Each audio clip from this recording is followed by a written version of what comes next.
to the Damascus Road podcast. On the road to Damascus, Paul had a radical encounter with Jesus and his life was changed forever. That is what we hope and pray for here. Now, on to this week's episode.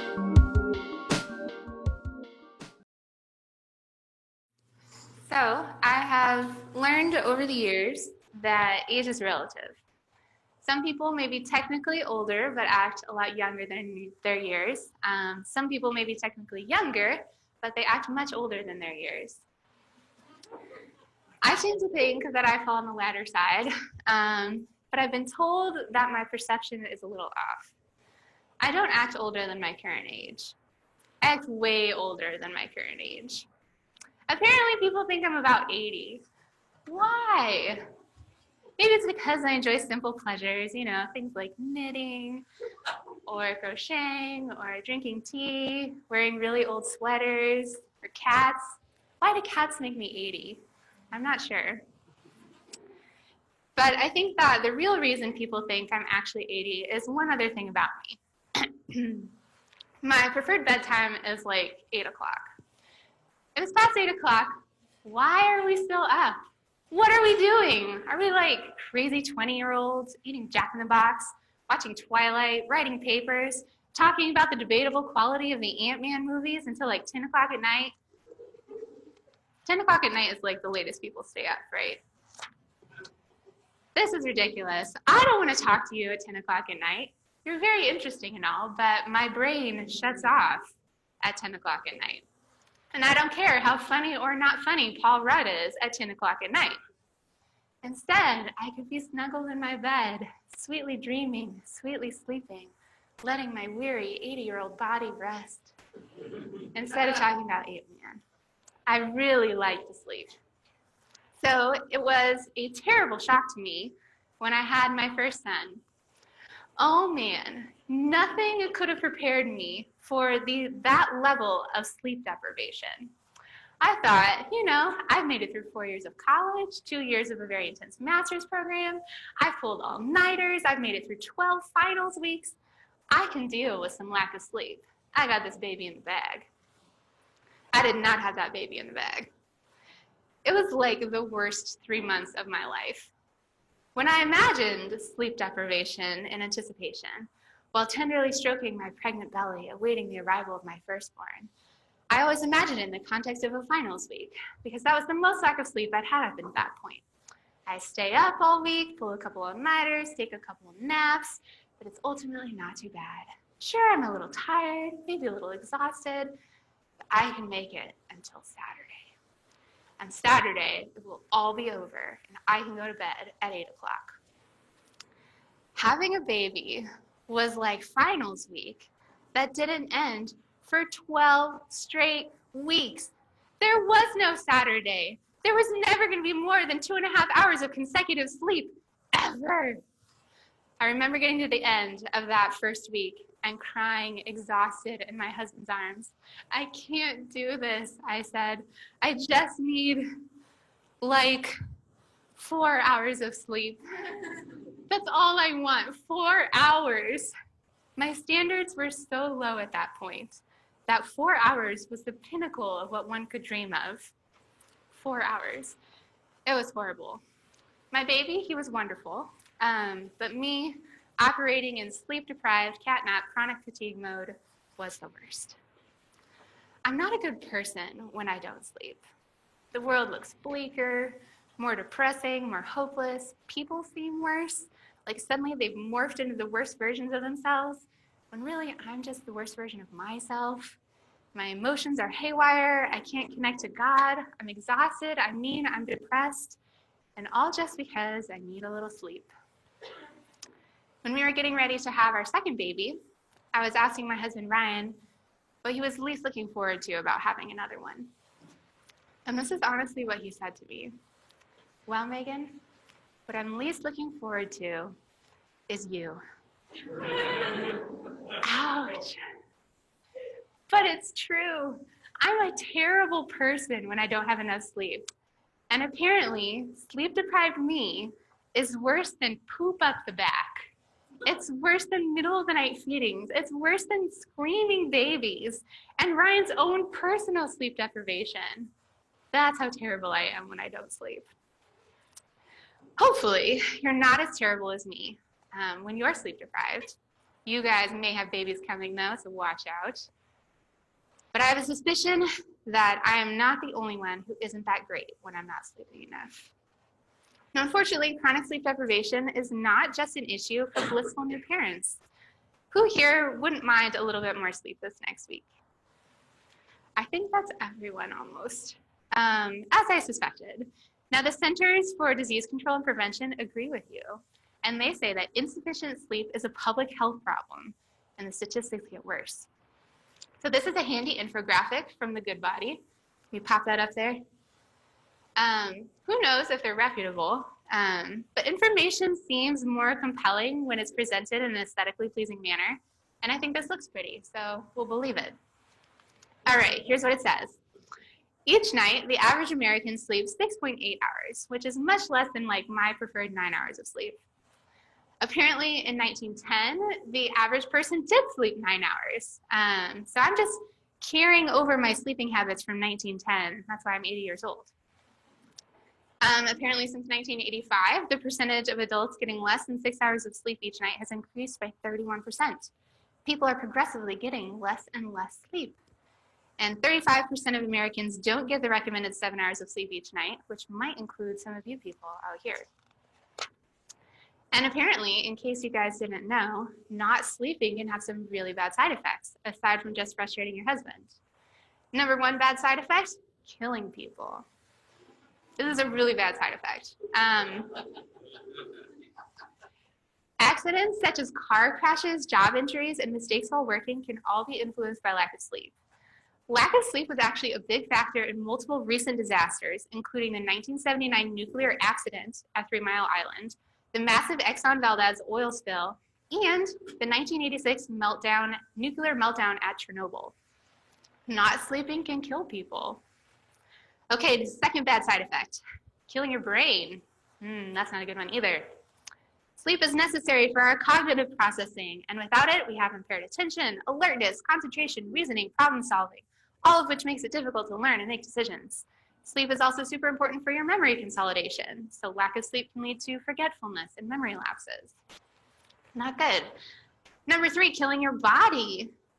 So many health problems are linked to chronic sleep loss. Heart disease, heart attacks, heart failure, irregular heartbeat. Your heart likes to sleep.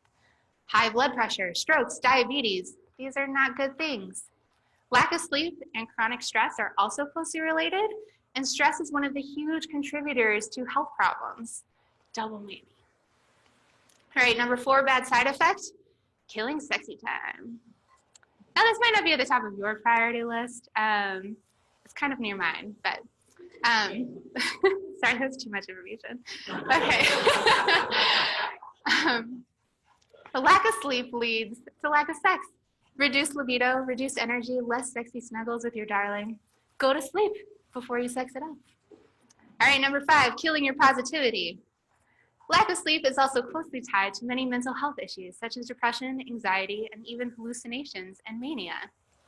When you're not sleeping, it's hard to have a positive outlook on life and to feel hopeful and centered. That's not good. Okay, number 6, killing your youth. When we don't sleep, we promote premature aging. Sleep allows natural tissue repair, and when we sleep too little, we release this stress hormone, cortisol, which breaks down the collagen in your skin, aging the appearance of your skin. So if you want to look old, don't sleep.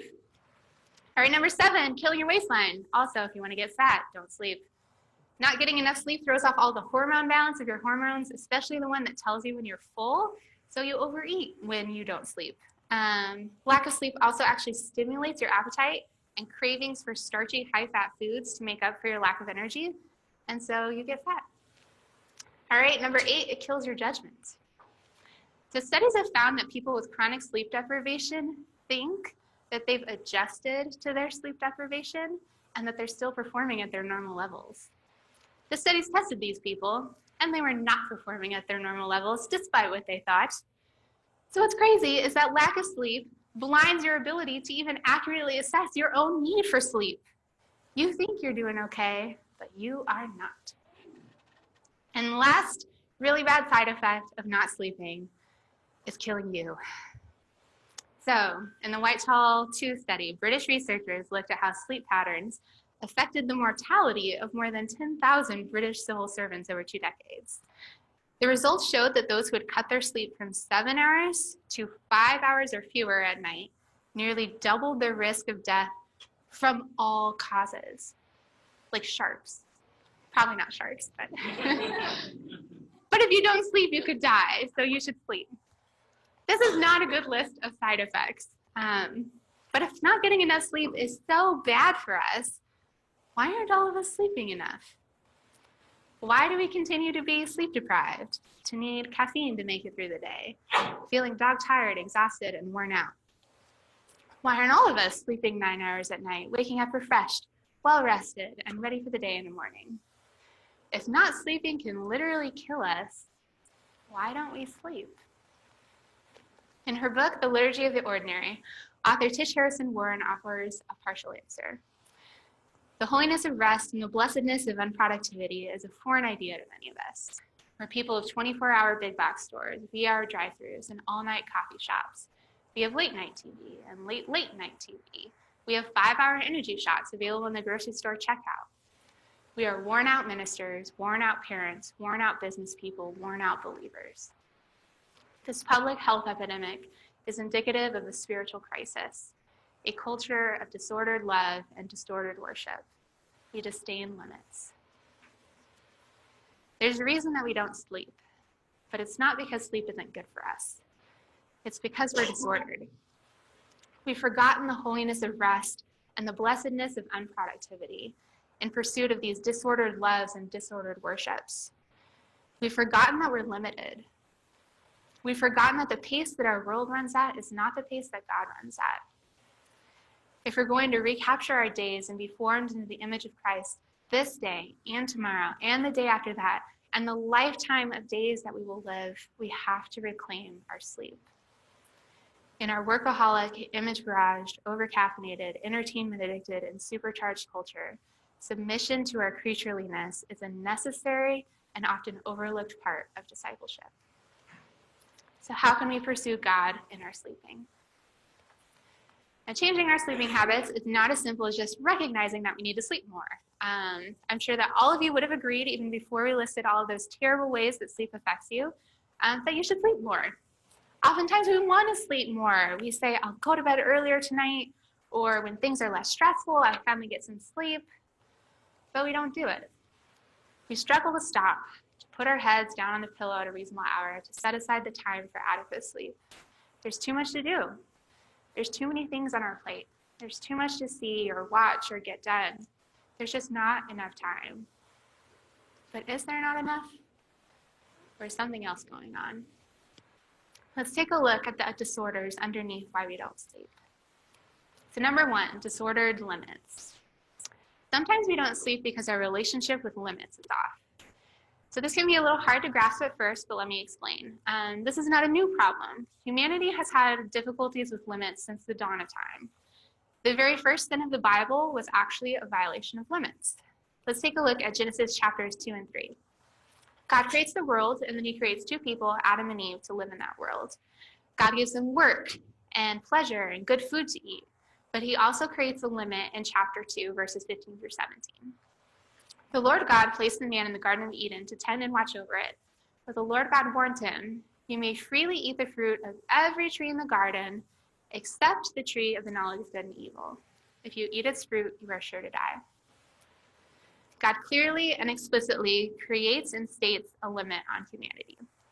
Everything is available for them to eat, except for the fruit of one tree. That's the limit. But the sinful nature fights against limits, and Adam and Eve struggle to obey this limit. This is what Genesis 3 tells us. The serpent was the shrewdest of all the wild animals the Lord God had made. One day he asked the woman, "Did God really say you must not eat the fruit from any of the trees in the garden?" "Of course we may eat fruit from the trees in the garden," the woman replied. "It's only fruit from the tree in the middle of the garden that we are not allowed to eat. God said you must not eat it or even touch it. If you do, you will die." So she understood the limit. She understood that this was the expectation. And the serpent replies this way to her: "You won't die. God knows that your eyes will be opened as soon as you eat it, and you will be like God, knowing both good and evil." The text then goes on to tell us that Adam and Eve choose to eat from the tree, not only to satisfy their hunger and pleasure, but also because they wanted the knowledge that it would give them. They wanted to be like God, and they resisted the one limit that God gave them. And in the process, they destroyed their perfect relationship with God, each other, and creation, and began the cycle of sin that we perpetuate to this very day. Resisting limits and fighting against our inherent finiteness and boundaries is part of our continued rebellion against God. We don't want to be limited. We don't want to have rules. We don't want to have to obey. We want to be like God, invincible, all-sufficient, autonomous, all-knowing, all-powerful, limitless. But we're not. You have limits. You have to eat, or you will die. You have to drink water, or you will die. You have to sleep, or you literally will die. We're created creatures, not the Creator. And part of the inherency of being created creatures is that we have limits. We can't do everything. We can't be everything. We can't even go 48 hours without sleeping. Because at that point, your brain involuntarily shuts off and enters what scientists call microsleeps to keep you functioning. We are dependent, limited, needy creatures, and our powerful need for sleep is a daily reminder to us of our finite nature. Warren says it this way: "Our bodily limits are our chief daily reminder that we are but dust. We inhabit a frail, vulnerable humanity, but we hate being reminded." Many of us have a very disordered relationship with our limits, viewing these limits like I need to sleep, I need to rest, I can't do everything, as hindrances or as these obstacles to overcome, rather than the gifts that they are. God gave us the gift of sleep because we don't have to do everything. We're not meant to do everything. We're not meant to take on more than we can handle, to run at 1,000,000 miles an hour, to produce, to be machines that don't sleep. The gift of sleep reminds us that we have a finite amount of time and energy to give, and that is the only amount of time and energy that we are meant to give. The gift of sleep reminds us that He is God and we are not. And it is a gift to be limited because it is permission to not do it all. Recognizing our need for sleep as a God-given limit and gift requires a huge shift in perspective. And the shift will probably not happen overnight, no pun intended. But you can begin to take small steps to stop fighting the limit of sleep and to begin embracing the gift of sleep. So first, let your finite nature inform your decisions. Let me explain. If needing 7 to 9 hours of sleep each night is a gracious limit that God has put on your body, that means that God has already detailed how much time and energy is reasonable to give. So you take 24 hours of the day, you subtract 8 hours of sleep out of that, and that equals 16 hours in which God has said it is okay for you to do things. In these 16 hours, you need to eat, you need to wash your body, you need to pray, you need to work, you need to connect with people, you need to commute, you need to wipe your baby's bum if you have a baby.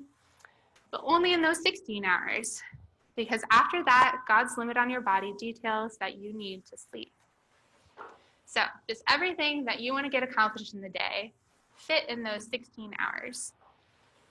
Those are the hours that God has said is okay for you to do things. If all the things you want to get done don't fit in those 16 hours, you need to cut things. God has protected 8 hours of your day for rest by placing the limit of your need to sleep on your body. And this limit tells us God does not intend for us to spend more than 16 hours of the day doing. Respect that design. Trim your life down to embrace that limit and stop living in rebellion to God. Second, you need to practice sleeping. Now, this sounds weird, but it's actually something that you need to do. Weirdly, our bodies learn how to go to sleep. You can't just flip an off switch and sink immediately into sleep like a robot. Your body gets accustomed and attuned to cues that tell it to transition into rest, and we have to intentionally build those routines of rest. And we start this process way back in infancy. So when my sons were just born, I trained them how to sleep by the routines that I put around them. If I nursed them before putting them to bed, I trained them that sucking was a sleep cue. If I rocked them before putting them to bed, I trained them that being held and snuggled was a sleep cue. If I drove around in the car, I trained them that the noise and vibration of a moving vehicle was a sleep cue. If I laid them down in their crib, I trained them that this place was a sleep cue. Whatever routine I chose informed how their brain learned how to fall asleep. And then without the cue, it is now hard for them to fall asleep. We too have sleep cues as adults. What are your sleep cues? What is the routine that you use to help your body transition to rest? Is it watching an hour of TV? Is it flipping through your phone? Is it drinking chamomile tea? Who knows? Knitting a little bit? It's hard for your body to learn how to go to sleep easily and consistently without a habit or routine around sleep. It's also totally okay if you're thinking through and you're like, you know what? I don't know that I actually have a sleep routine right now. One of the easiest ways to get started practicing sleeping is to choose a bedtime. It sounds childish, but it's true. Your body has an internal clock, and if you consistently put your body to sleep at the same time every day, that time of day will become a sleep cue for your body to know to go to sleep. Proverbs 3:24 tells us, when you lie down, you will not be afraid. When you lie down, your sleep will be sweet. You get to choose the when. Choosing to lie down is a conscious decision that you make, and you have control over when that when happens. Choose a bedtime. Stick to it. Begin a new habit of sleep that respects your limits and created nature. So sometimes we don't sleep because we have disordered limits, but sometimes we don't sleep because we have disordered loves. So a decent indicator of what we love is what we willingly give up sleep for. For instance, I love my boys, most of the time. When they were each first born into this world with a stomach the size of a grape, their only tool in life a small, mewling cry, I sacrificed my sleep to fill that grape-sized belly every 2 hours. They're lucky that I was drugged up on mama hormones, otherwise I probably wouldn't have done it.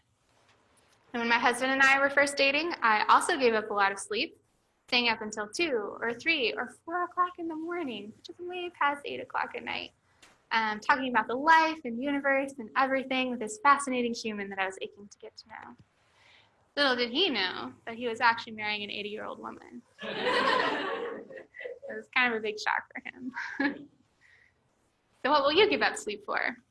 Good conversations with friends, an early morning hike, a sick baby, taking someone to the airport at 3 o'clock in the morning. Shout out to Tyler, who has done this numerous times for us. We love you. You're awesome. What you sacrifice sleep for reveals what you love. But Warren also confesses that it is not always good things that keep her awake. My willingness to sacrifice sleep also reveals less noble loves. I stay up later than I should, drowsy, collapsed on the couch, vaguely surfing the internet, watching cute puppy videos. Or I stay up trying to squeeze more activity into the day to pack it with as much productivity as possible. My disordered sleep reveals a disordered love, idols of entertainment or productivity. I definitely find myself doing this. Just this week, I wanted to stay up to watch the second movie of the Twilight Saga, New Moon. I know, it's so bad, and it's really embarrassing to admit. But I just finished the first one, and the second one just popped up in the queue right after. It's like Hulu knew that I wanted to find out what happened to Bella and Edward. Would she become a vampire? Would she ever stop being incredulous at normal things? Would the brooding looks, trembling lips, and constant sighs persist? The suspense was too great to bear. I had to know. So I started watching New Moon at 11 o'clock at night, which is a terrible thing to sacrifice sleep for. Luckily, my kind husband intervened. He wrested the TV remote away from me and turned out the light, after which I promptly fell asleep because I was exhausted. It was 3 hours past my bedtime. But what deep unhealth lurks in me that I was willingly going to sacrifice my sleep for Twilight Saga New Moon? What less noble loves do you give up your sleep for? Researching Twilight memes, which are hilarious, by the way. Scrolling through Instagram, watching Hallmark movies, reading BuzzFeed articles, maybe cramming for a test, writing a lab report or a work report, eating Taco Bell, watching porn, overspending online, obsessing over a comment that your friend or coworker made, feeling angry or bitter at someone. When you give up sleep for these things, maybe your loves are out of whack. Which disordered loves do your lack of sleep reveal? Just like humanity has struggled with disordered limits for a long time, people have also struggled with disordered loves for a long time. Over and over throughout the Bible and history, God's people have worshipped things that are not God. And our hearts struggle against the sinful inclination to find anything but God to give our love and worship to. Here's what God tells his people in the book of Exodus. He says, I am the Lord your God who brought you out of Egypt, out of the land of slavery. You shall have no other gods before me. You shall not make for yourself an image in the form of anything in heaven above, or on the earth beneath, or in the waters below. You shall not bow down to them or worship them, for I, the Lord your God, am a jealous God. The prophets speak over and over to God's people throughout the Old Testament, pointing out the idols in their lives, the things that they have chosen to put before God, to love more than him, begging them to abandon these false and unfulfilling loves. But this isn't just an Old Testament problem. In the New Testament, the writers also tell people to stop following idols, to stop giving their love to things that aren't God. 1 Corinthians says, therefore, my dear friends, flee from idolatry. And the Apostle John writes, dear children, keep yourselves from idols. And this problem of idolatry wasn't just a problem in the Old Testament or the New Testament. It is still a problem for us now. Our idols just look a little bit different. Maybe for you, it's productivity. Maybe you've made an idol of your work, how much you can accomplish, what other people think of you. You're a slave to responsibility, taking on too much, feeling the pressure to sacrifice your sleep, your well-being, your time to those grades, that performance, that project. Maybe for you, it's entertainment. You've made an idol out of distraction, avoiding boredom or a quiet moment at all costs. If you're not being amused, informed, entertained, or distracted, life is unbearable. You have to always be engaged and stimulated, sacrificing your sleep to Netflix binge, to read clickbait, to play a game on your phone, to surf the internet. Maybe for you, it's a relationship, the one that you have or the one that you're aching for. You can't go to sleep until you talk to them. You need them nearby to feel whole or connected. You sacrifice sleep worrying about your future spouse when you'll finally get into a relationship, wishing you had someone. Anything that becomes more important to you than God and his design for you is an idol. Anything that you turn to fulfill what only God can fulfill is an idol. These are our disordered loves, and we often lay our sleep on their altars, begging them to make us feel better, to numb the pain, to make us feel whole, or good, or loved, or worthy. This is what the prophet Isaiah has to say. From the rest of the wood, he makes a god, his idol. He bows down to it and worships. He prays to it and says, save me, you are my God. No one stops to think. No one has the knowledge or understanding to say, half of it I used for fuel. I even baked bread over its coals. I roasted meat and I ate. Shall I make a detestable thing from what is left? Shall I bow down to a block of wood? Such a person feeds on ashes. A deluded heart misleads him. He cannot save himself or say, is not this thing in my right hand a lie? These things are a lie. None of these things can fulfill the deep need you have for God in your life. Only God can give you a sense of worthiness, a sense of peace. Only God can calm your restless heart and soothe your aching soul. Only God can satisfy your deep desire to be good and whole and loved. When we cling to these idols in our lives, productivity, entertainment, other people, we turn away from the only one who can satisfy us. The prophet Jonah warns, those who cling to worthless idols turn away from God's love for them. These idols that we so routinely sacrifice our sleep to are worthless, and they invite us to disregard and turn away from God's love. Don't let this be. How can we begin to find peace in our disordered loves? First, we have to recognize and identify those idols. So it can be really easy to be self-deceived about what we love, what has become an idol to us. And that's part of their power. That's how these unhealthy loves can perpetuate for so long. It takes wisdom and a lot of bravery to recognize an idol for what it is, a block of wood that's a lie. What are the blocks of wood in your life that you are failing to see for what it is? If you're having a hard time thinking of it, take a look at what you're sacrificing your sleep for as a clue. What do you stay up late for? What's keeping you from turning out the light and going to bed and respecting your limit? What deeper idols are hiding behind these things that you sacrifice your sleep for? Once you've identified your idols, second, repent of your idolatry. Warren puts it well, in the nitty-gritty of my daily life, repentance for idolatry may look as pedestrian as shutting off my main email an hour earlier, or resisting that alluring clickbait to go to bed. Stop sacrificing your sleep to these idols. This can be really difficult, especially if you've trained your body to fall asleep to an idol, like clickbait or distraction or porn or a person. It can be helpful to intentionally choose a practice that connects you to God instead to begin training your sleep routine around God instead of this idol. You could try something like journaling, the prayer of examine before you go to bed, reflecting on your day with God. You could pray, you could read scripture, do a Christian bedtime yoga video. Those are fun. It also doesn't have to be anything stereotypically spiritual. Take time to take a shower, to brush your hair, read a chapter of a life-giving book before bed.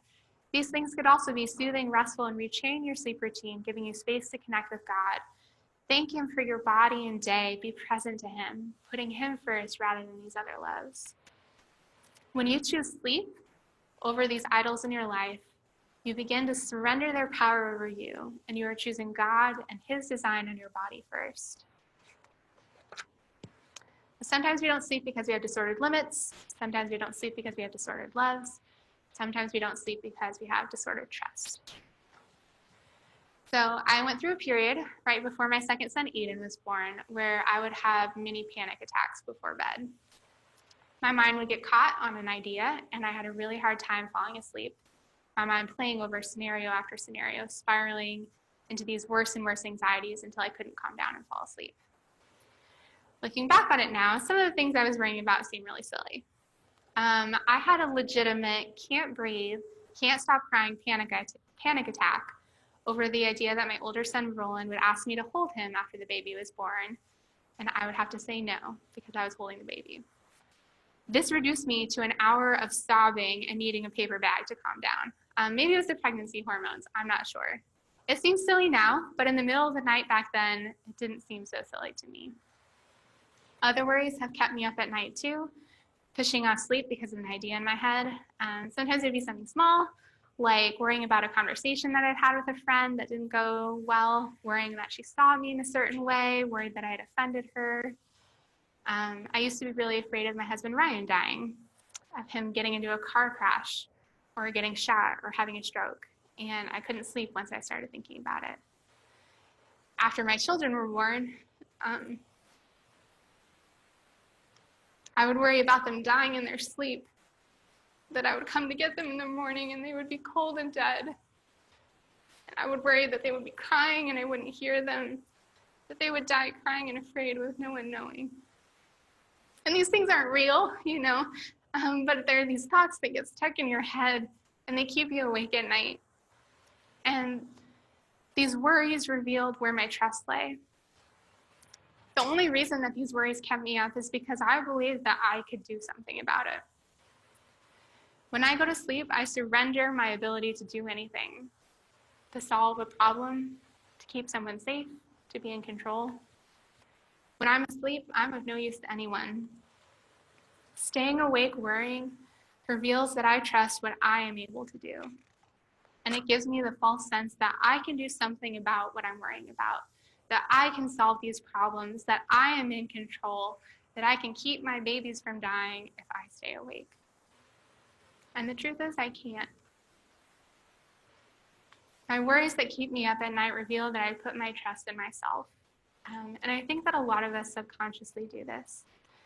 If I can't solve this problem, no one can. If I can't keep my babies safe, no one can. If I can't keep my husband from dying by the sheer force of my worry, no one can. If I go to sleep, everything will fall apart.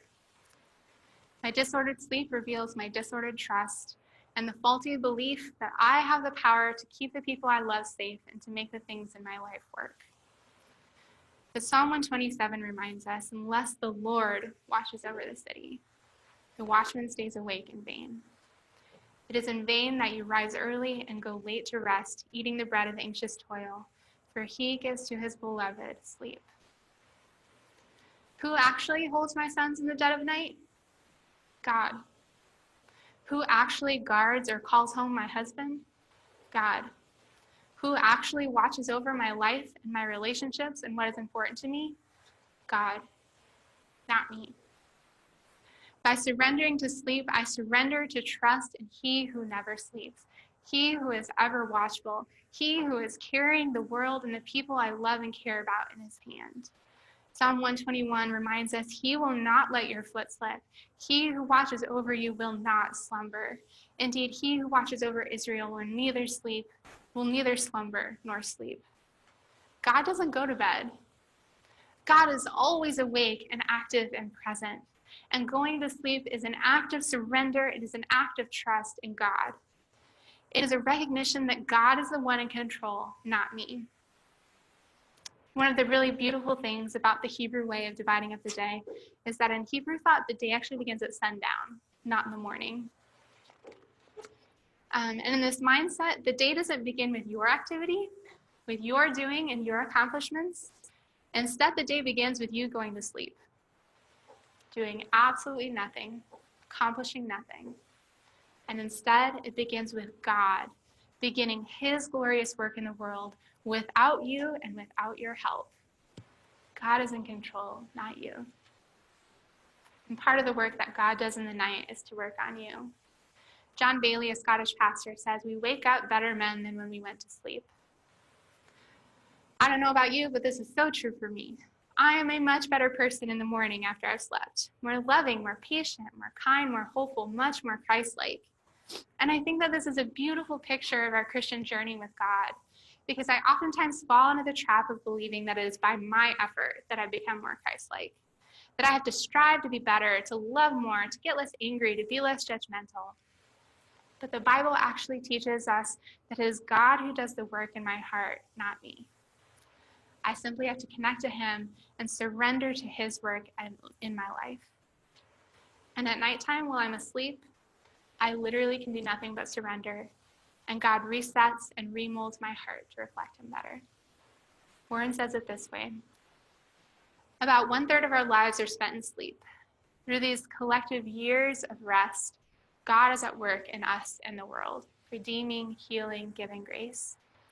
Each night when we yield to sleep, we practice letting go of our self-reliance on self-effort and abiding in the good grace of our Creator. Thus, embracing sleep is not only a confession of our limits, it is also a joyful confession of God's limitless care for us. Do you have trouble surrendering your trust to God? Do you struggle with self-reliance? Do you struggle with relying on your own effort to fix problems, to make things happen, to keep people safe, to be in control? Will the world stop turning without you there to make it happen?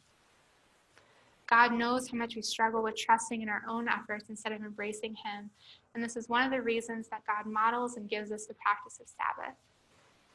And Sabbath is this spiritual practice of submitting and surrendering one day in the week to God. So it's basically like a bigger version of going to bed at night.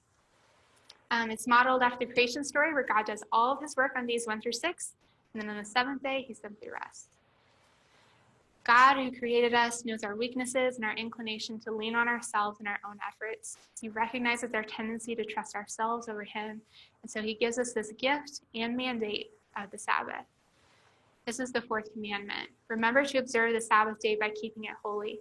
You have 6 days each week for your ordinary work, but the seventh day is a Sabbath day of rest, dedicated to the Lord your God. On that day, no one in your household may do any work. So just so you know, in case you're not familiar with the 10 Commandments, where this comes from, stopping and resting for 1 day per week is on the same list as not murdering people and not cheating on your spouse. I think that we often undersell the importance of Sabbath. I'll do it if I have time. I'll do it when life is less busy. I just have too much work to do to give up a whole day to God. But God thinks that you stopping your activity and busyness and striving and managing and achieving for one day is as important as you remaining faithful to your husband or wife or not killing someone.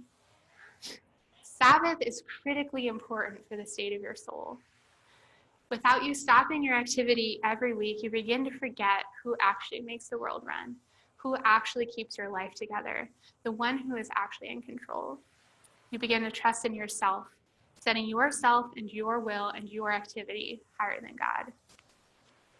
Sabbath is a gift from God, and failing to honor the Sabbath day is a disdain of our limits and is placing the love of our own activity and what we need to accomplish above God. The prophet Ezekiel reminds us, I gave them my Sabbath days of rest as a sign between them and me. It was to remind them that I am the Lord who had set them apart to be holy. The prophet Isaiah tells us, keep the Sabbath day holy. Don't pursue your own interests on that day, but enjoy the Sabbath and speak of it with delight as the Lord's holy day. Honor the Sabbath in everything you do on that day, and don't follow your own desires or talk idly. Then the Lord will be your delight. I will give you great honor and satisfy you with the inheritance I promised your ancestor Jacob. I, the Lord, have spoken.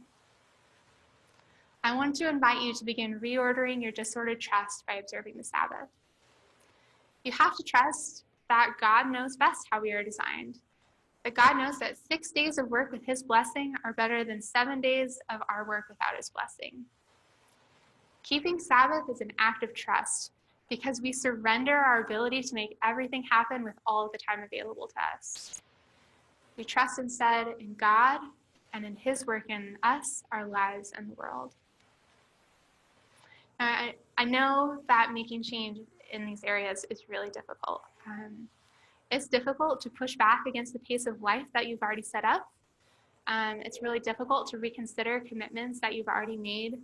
It's difficult to rein in where you've overspent or overinvested your time and energy. And I understand. And God understands too. Take it slowly. Give yourself grace. But keep surrendering your hold on your life by choosing to rest and enjoy one day out of the week with God. So why don't we sleep? We are people of disordered limits, disordered loves, disordered trust. But it doesn't have to be that way. What if Christians were known as a countercultural community of the well-rested, not the worn out? People who embrace our limits with zest and even joy.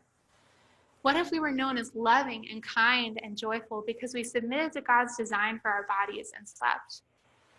What if life didn't have to be haggard and worn and breakneck and numb? What if living life the way that God tells us to actually works?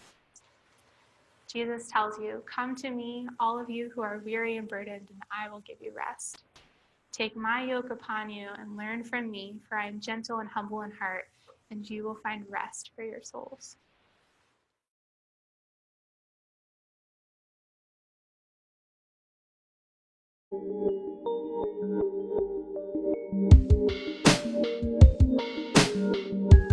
Thank you for joining the Damascus Road podcast.